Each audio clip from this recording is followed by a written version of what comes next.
नमस्कार, आप सभी का स्वागत है study with JR YouTube channel में। आज के इस वीडियो में हम अध्याय 10 पढ़ेंगे। अध्याय 10 का ये पार्ट 2 है। इससे पहले पार्ट 1 हम पढ़ चुके हैं। पार्ट 1 में हमने पढ़ा था वस्तु विनिमय और मुद्रा विनिमय के बारे में।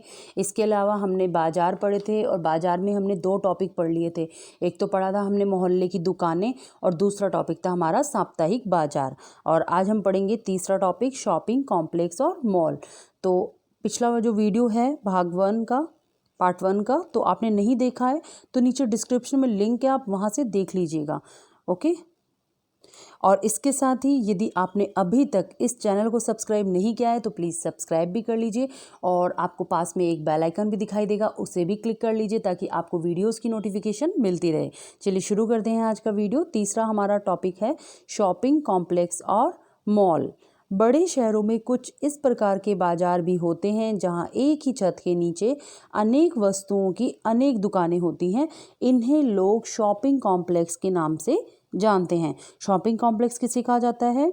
जहां पर एक छत के नीचे और बहुत सारी वस्तुएं होती हैं और बहुत सारी दुकानें होती हैं, पर छत एक ही होती है। इस तरीके से देखिए शॉपिंग मॉल है। अब ये एक छत होती है, एक छत में बहुत सारी दुकानें बनी होती हैं और बहुत सारे वस्तुएं भी होती हैं, तो इसे हम कहते हैं शॉपिंग कॉम्प्लेक्स। कुछ शहरी इलाकों में आपको बहुमंजिला वातानुकूलित दुकानें भी देखने को मिलेंगी। बहुमंजिला मतलब बहुत सारी, जिसकी मंजिल होती है 3 4 5 मंजिल, ऐसे बहुत सारी मंजिल वाले। और वातानुकूलित जिसमें एसी वेसी लगा रहता है, तो उस प्रकार की दुकानें भी आपको देखने को मिल जाएंगी जिनकी अलग अलग मंजिलों पर अलग अलग तरह की वस्तुएं मिलती हैं। इन्हें कहा जाता है शॉपिंग मॉल। इस तरीके से देखिए दिख रहा है शॉपिंग मॉल, आपने देखा भी होगा ये। नेक्स्ट है 4th विशेष बाजार। शहर में कई स्थानों पर एक वस्तु विशेष के लिए विशेष बाजार भी होते हैं। शहर में कई स्थानों पर, कई जगहों पर एक वस्तु विशेष के लिए विशेष बाजार होते हैं, जैसे कपड़ा बाजार, लोहा बाजार, अनाज बाजार आदि। आपने नाम सुना होगा, जैसे आपके परिवार के जो सदस्य हैं अनाज भी लाते होंगे तो बोलते होंगे अनाज मंडी से लेकर आ रहे हैं, अनाज बाजार से लेकर आ रहे हैं, तो वो यहीं से लाते हैं। स्पेशल बाजार होता है, मतलब अनाज बाजार है, यहाँ पे सिर्फ अनाज ही मिलता है। इसी तरीके से जैसे कपड़ा बाजार है तो यहाँ पर क्या मिलेगा? सिर्फ कपड़ा ही कपड़ा मिलेगा। लोहा बाजार है तो यहाँ पे बहुत सारी लोहे की वस्तुएं हैं, लोहे की बनी हुई चीज़ें मिल जाएंगी आपको। तो इस प्रकार से शहर में कई स्थान ऐसे भी होते हैं जहाँ पर वस्तु विशेष के लिए विशेष बाजार होते हैं। ठीक है। इन बाज़ारों में एक ही प्रकार की वस्तु की कई दुकानें होती हैं। और इन बाज़ारों में क्या होता है, एक ही प्रकार की वस्तु होती है और उनकी कई दुकानें होती हैं। मतलब जैसे अनाज मंडी में गए, अनाज बाज़ार में गए तो ये भी अनाज है, यहाँ पर भी अनाज है, यहाँ पर भी अनाज है और यहाँ पर भी अनाज है। तो बहुत सारे मतलब दुकानें रहेंगी, लेकिन मिलेगा सब में क्या? अनाज। ठीक है। क्या आपने कभी सोचा है कि आपके मोहल्ले के दुकानदार अपनी दुकानों के लिए सामान कहाँ से लेकर आते हैं? तो देखिए इसमें बताया गया है कि हमारे जो मोहल्ले के दुकानदार होते हैं वो दुकानों के लिए सामान कहाँ से लेकर आते हैं, तो इनके लिए होते हैं थोक व्यापारी या फिर फुटकर व्यापारी। देखिए क्या बताया गया है इसमें, वस्तुओं अथवा सामानों का उत्पादन खेतों, घरेलू उद्योगों और कारखानों में होता है। तो देखिए जो भी हम वस्तु यूज़ करते हैं या सामान यूज़ करते हैं तो उनका उत्पादन या तो खेत में हुआ होगा, या फिर घरेलू जो उद्योग होते हैं उनमें हुआ होगा, या फिर कारखानों में हुआ होगा, होता है। अब जैसे सपोज़ हम कोई खाने पीने की चीज़ ले रहे हैं, जैसे कोई अनाज ले रहे हैं, अनाज से हमने कोई चीज़ ली, तो अनाज का आप खुद मान के चलिए कि उत्पादन कहाँ होगा? खेत में होगा। कोई चीज़ जैसे कि यूज़ कर रहे हैं हम बनी हुई हाथों से या मशीनों से, तो वो कहाँ बनेंगे? घरेलू उद्योग या कारखानों में बनेंगी वो चीज़ें। तो इस प्रकार से जो वस्तुएं सामान हैं इनका उत्पादन कहाँ होता है? या तो खेतों में, या घरेलू उद्योगों में, या फिर कारखानों में। लेकिन हम ये सामान इन उत्पादकों से सामान्यतः सीधे सीधे नहीं खरीदते। ऐसा थोड़ी ना है कि किसान खेत में हल चला रहा है और ये अनाज वनाज उगा रहा है, तो हम जाकर सीधे उससे बोल देंगे ये अनाज कितने का दिया, ये हमें बेच दो। हम ऐसा तो नहीं करते ना। हम कहाँ जाते हैं? हम सीधे सीधे इन उत्पादकों के पास नहीं जाते हैं, हम जाते हैं व्यापारी के पास। किसके पास जाएंगे हम? व्यापारी के पास। तो देखिए, वे लोग जो वस्तु के उत्पादक और वस्तु के उपभोक्ता के बीच में होते हैं, उन्हें क्या कहा जाता है? व्यापारी कहा जाता है। तो ये भी याद रखने वाली बात है कि व्यापारी किसे कहते हैं? वे लोग जो वस्तु के उत्पादक और वस्तु के उपभोक्ता के बीच में होते हैं। एक तो हो गया कौन? उत्पादन करने वाला, और एक हो गया उपभोक्ता, उपयोग करने वाला। तो इन दोनों के बीच में जो होता है वो कौन होता है? वो होता है व्यापारी। ठीक है। तो वस्तुओं, सामानों का उत्पादन कहाँ होता है? खेतों, घरेलू उद्योग, कारखानों में होता है। और लेकिन हम ये सामान इन उत्पादकों से सामान्यतः सीधे सीधे नहीं खरीदते। वे लोग जो वस्तु के उत्पादक और वस्तु के उपभोक्ता के बीच में होते हैं, उन्हें क्या कहा जाता है? उन्हें कहा जाता है व्यापारी। और व्यापारी दो प्रकार के होते हैं। कितने प्रकार के? दो प्रकार के। कौन कौन से होते हैं? देखिए, पहला होता है वे व्यापारी जो उत्पादक से बड़ी मात्रा या संख्या में सामान खरीद लेते हैं। कौन से व्यापारी? वे व्यापारी जो उत्पादक से बड़ी मात्रा या संख्या में सामान खरीद लेते हैं, मतलब क्वांटिटी बेस, ये बहुत सारा सामान खरीद लेते हैं। किससे? उत्पादक से। फिर उन्हें वे छोटे व्यापारियों को बेच देते हैं। ये तो होते हैं थोक व्यापारी। आपने नाम जरूर सुना होगा थोक व्यापारी का, कि आपने सुना थोक के सामान यहाँ मिलता है, थोक व्यापारी हैं, इस तरीके का सुना होगा आपने। तो ये क्या होते हैं? थोक व्यापारी वो होते हैं जो क्या करते हैं? उत्पादक से बड़ी मात्रा में, मतलब बहुत ही ज़्यादा क्वांटिटी में, संख्या में सामान खरीद लेते हैं, फिर इन्हें वे छोटे व्यापारियों को बेच देते हैं। ये तो कहलाते हैं थोक व्यापारी।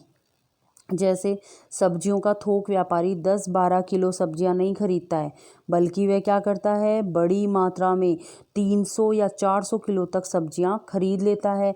वह इन्हें गली मोहल्ले के छोटे सब्जी विक्रेताओं को बेच देता है। यहाँ खरीदने वाले और बेचने वाले दोनों क्या होते हैं?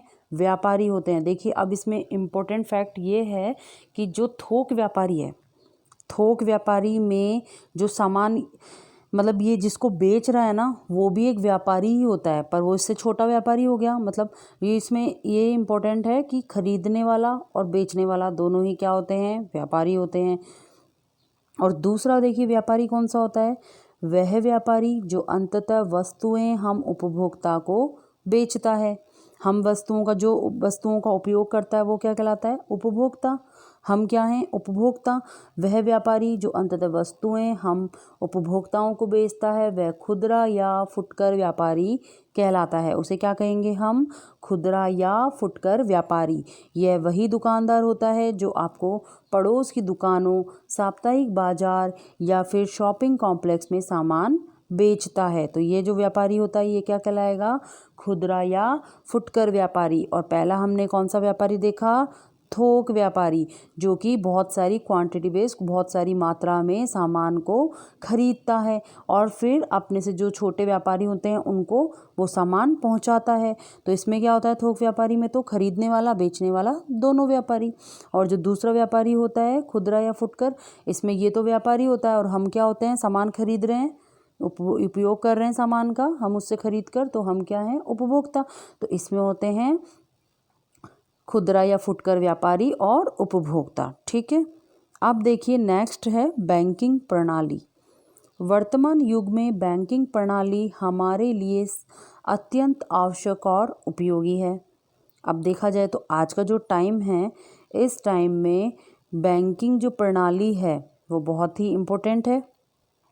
सामान्यतः हमारे निकट में किसी बैंक की शाखा अथवा पोस्ट ऑफिस होता है। हमारे आसपास होता भी है, आपने देखा होगा कि जो बैंक या बैंक बना होगा, या बैंक नहीं होगा तो पोस्ट ऑफिस होगा। बैंकों का मुख्य कार्य व्यक्तियों व संस्थाओं से नकद जमाएं स्वीकार करना तथा जरूरतमंद व्यक्तियों और संस्थाओं को ऋण उपलब्ध कराना है। बैंक का क्या कार्य है? देखिए, बैंक का मुख्य कार्य है व्यक्तियों व संस्थाओं से नकद जमाएं स्वीकार करना। आपने देखा होगा कि हमारे पास भी जब कभी पैसा होता है तो हमें डिपॉजिट कराने बैंक जाते हैं। तो इसी तरीके से जो नॉर्मल व्यक्ति हो गए वो, और संस्थाएं जो होती हैं, बड़ी बड़ी संस्थाएं होती हैं, वो भी कहाँ जमा कराती हैं अपना पैसा? बैंकों में जमा कराती हैं।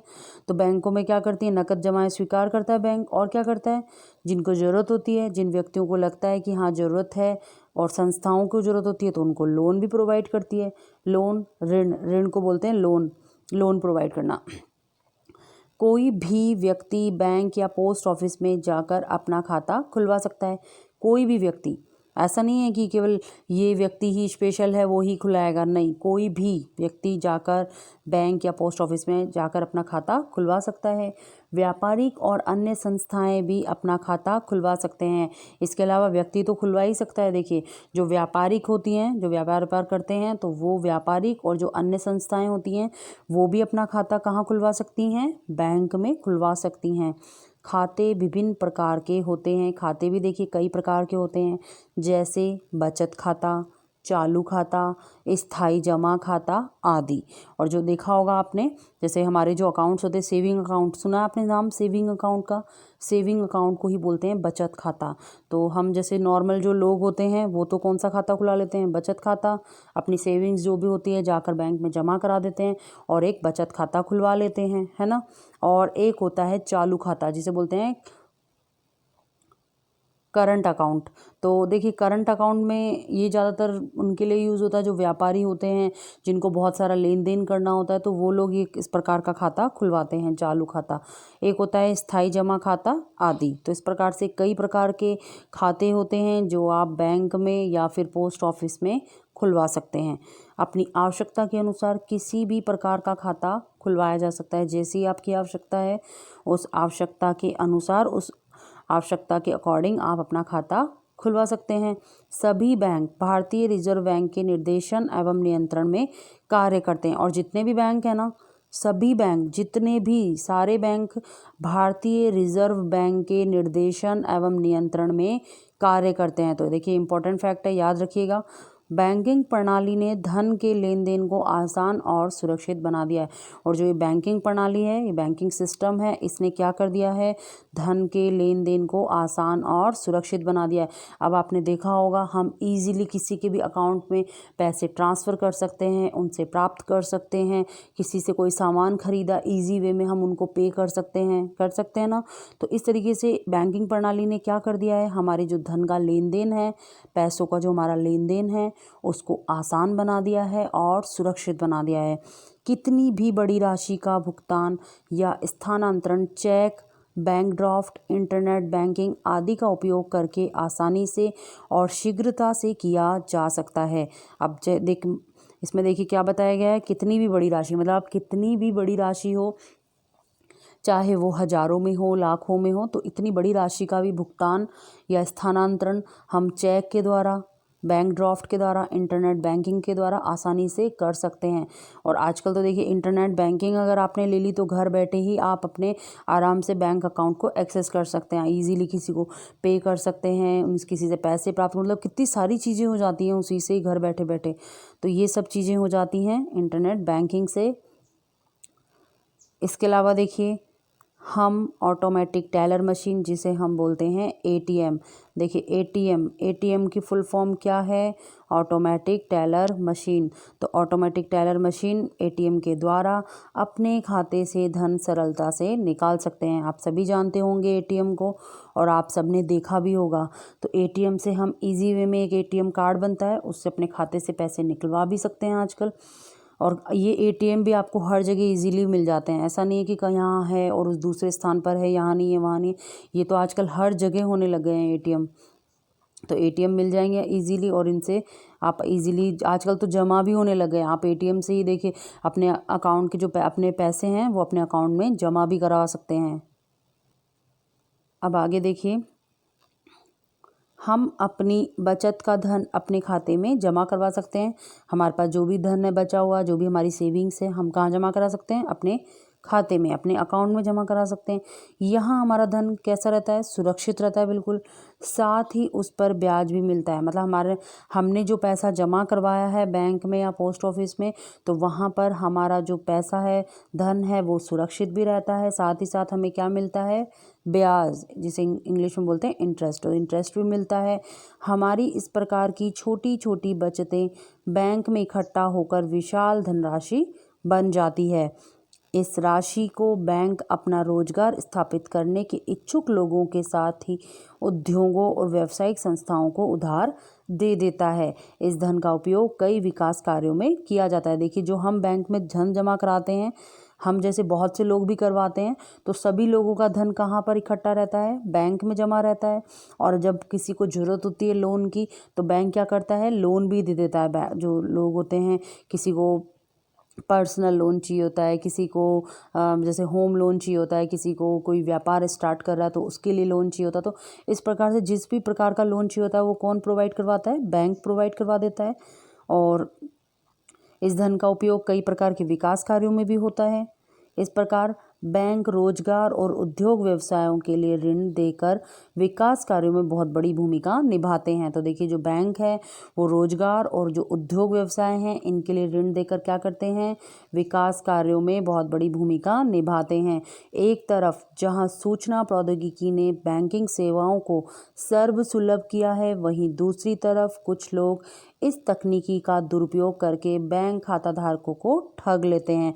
आपने इस प्रकार की न्यूज़ भी देखी जरूर होगी, और आजकल तो बहुत ही ज़्यादा होता है इस तरीके का कि कई लोग ऐसे होते हैं जो सूचना प्रौद्योगिकी ये जो होती है ना, इसका फ़ायदा उठा लेते हैं और क्या करते हैं, लोगों को ठगते हैं, उनके खातों से पैसे चुरा लेते हैं।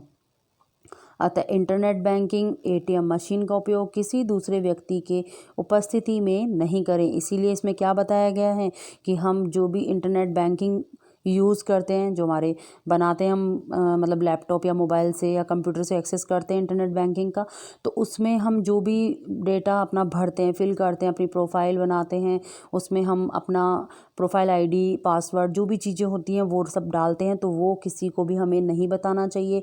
इसके साथ ही देखिए, एटीएम मशीन में हम यूज़ करते हैं, एटीएम मशीन को हम एटीएम मशीन में अपना एटीएम कार्ड डाल के अपना पासवर्ड डालते हैं, तो वो भी हमें किसी दूसरे व्यक्ति को नहीं बताना चाहिए, और कोई वहाँ पर हो ना तभी भी नहीं डालना चाहिए। क्योंकि उस समय क्या होता है कि कई लोग ऐसे होते हैं ना, चोर होते हैं, तो वो लोग देख लेते हैं हाँ इसका पासवर्ड क्या है, पीछे से निगाहें होती हैं। और आजकल तो एटीएम मशीनों में भी ऐसे ऐसे ट्रैकर लगाने लग गए हैं, जिससे क्या होता है, हमारा पासवर्ड दूसरे लोगों को पता चल जाता है।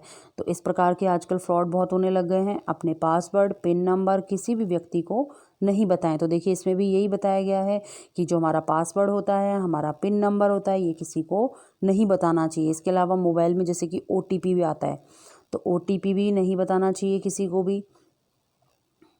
तो देखिए, इस तकनीक का जितना हमें फ़ायदा है उतना हमें नुकसान भी हो सकता है। क्या करना चाहिए, तो इसके लिए हमें सावधानी से अपना जो अकाउंट है, इंटरनेट बैंकिंग है, इसको एक्सेस करना चाहिए, इसको अच्छे से उपयोग करना चाहिए। और एटीएम मशीन भी, जब आप एटीएम जाते हैं पैसे वैसे निकालने, तो उसका भी हमें अच्छे से प्रयोग करना चाहिए। और अपना एटीएम पासवर्ड जो होता है ना, ओटीपी, ये तो किसी को बताना ही बिल्कुल नहीं चाहिए। तो इसके साथ ही हमारा ये चैप्टर फिनिश हो गया। अब नेक्स्ट जो पार्ट 3 आएगा उसमें हम इस चैप्टर के अभ्यास प्रश्न करेंगे। उम्मीद करती हूँ वीडियो आपके लिए हेल्पफुल रही होगी। वीडियो अच्छी लगी तो प्लीज़ वीडियो को लाइक कर दीजिए। इससे होता कुछ नहीं है, बस हमारा उत्साहवर्धन हो जाता है कि हम इसमें और वर्क करने के लिए प्रेरित होते हैं। तो वीडियो को ज़रूर से ज़रूर लाइक कर दीजिए। इसके साथ ही अपने मित्रों के साथ शेयर भी कर दीजिए, और ताकि ज़्यादा से ज़्यादा विद्यार्थियों को इस वीडियोज़ के फ़ायदा मिल पाए। धन्यवाद।